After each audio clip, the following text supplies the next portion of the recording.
السلام علیکم دوستو، اردو 105 کو لائک کرو، سبسکرائب کرو اور شیئر کرو۔ یہ واقعہ میرے ماموں جان جو اب کافی عرصہ سے امریکہ میں مقیم ہیں، ان کے ساتھ شہر بہاولپور میں پیش آیا۔ ان دنوں یہ 1970 کی بات ہے۔ ان دنوں ماموں جان سی اے کے امتحان کی تیاری کر رہے تھے۔ شہر بہاولپور کا قدیم علاقہ فرید گیٹ ہمیشہ سے پر رونق رہا ہے۔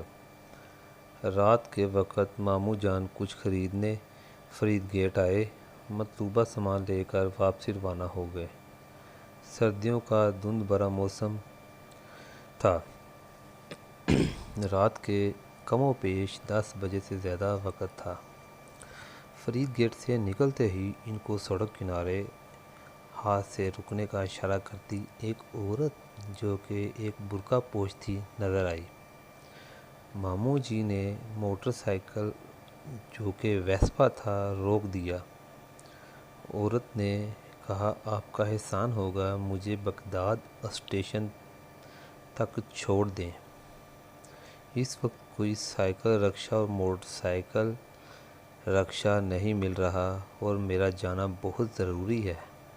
ماموں جان کا گھر بغداد اسٹیشن سے 1 کلومیٹر پہلے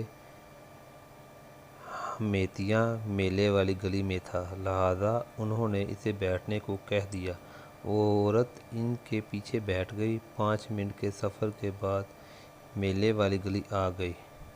ماموں جان اس کو کہا، میرا گھر اس گلی میں ہے، مگر میں آپ کو آپ کے گھر تک چھوڑ دیتا ہوں۔ مگر عورت خاموش رہی۔ بغداد اسٹیشن قریب آتا گیا اور سڑک سنسان ہوتی گئی۔ جو لوگ بہاولپور رہتے ہیں یا بہاولپور دیکھا ہوا ہے وہ سمجھ سکتے ہیں کہ ان دنوں بغداد اسٹیشن پہ پرانے خالی کوارٹر ہوا کرتے تھے اور آبادی نہ ہونے کے قریب تھی۔ بغداد اسٹیشن کے سامنے مین روڈ پر موٹر سائیکل روک کر ماموں جان نے کہا کہ لیجئے، آپ کی منزل آ گئی۔ وہ عورت بولی، وہ سامنے تیسری گلی میں میرا کوارٹر ہے، وہاں اتار دیں۔ ماموں جان نے حامی بھر لی۔ 2 گلیوں کے سامنے سے گزرتے ہوئے ماموں جان کو یوں لگا جیسے موٹر سائیکل پر وزن بڑھ گیا ہے۔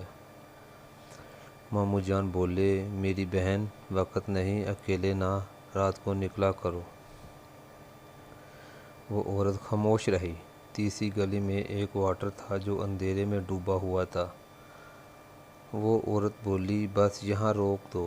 عورت نیچے اتر گئی۔ ماموں جان نے موٹر سائیکل موڑ کر سلام کر کے موٹر سائیکل آگے بڑھانا چاہی، مگر یوں لگا جیسے منو وزن بڑھ گیا ہو۔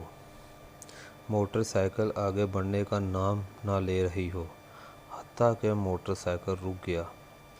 عجیب سی کیفیت میں ماموں جان نے کہا کہ یہ موٹر سائیکل کو کیا ہو رہا ہے؟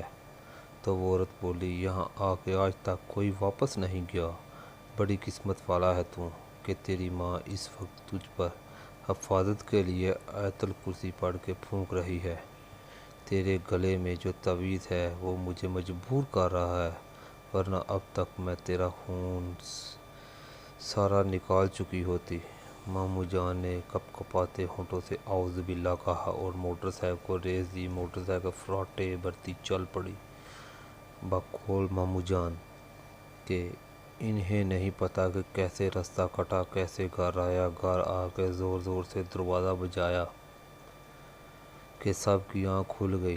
گھر جا کے کچھ حواس بحال ہوئے، گھر والوں کو سارا واقعہ سنایا۔ بات سنتے ہی نانی امی جی نے کہا کہ ہاں، کچھ دیر پہلے تمہارا خیال آیا کہ تم ابھی تک گھر نہیں آئے تو میں نے آیت الکرسی پڑھ کے تمہارا تصور کر کے پھونک کی تھی۔ اسی رات ماموں جان سو نہ سکے۔ جب آنکھ لگتی ان کو لگتا کوئی ان کے پاؤں پہ انگلیاں پھیر رہا ہے۔ اسی رات پورے گھر میں عجیب سی بدبو پھیلی رہی۔ صبح گھر والوں نے محلہ کی عورتیں بلوا کر آیت الکرسی اور درود شریف کا ورد کروایا تو گھر سے بدبو ختم ہوئی۔ کچھ دن بعد ایک دوست کے ہمراہ دوپہر کے وقت ماموں جان بغداد اسٹیشن تیسری گلی میں اس کوارٹر کو دیکھنے گئے، مگر وہاں کوارٹر کا نام و نشان تک نہ تھا۔ کچرے کا ڈھیر تھا۔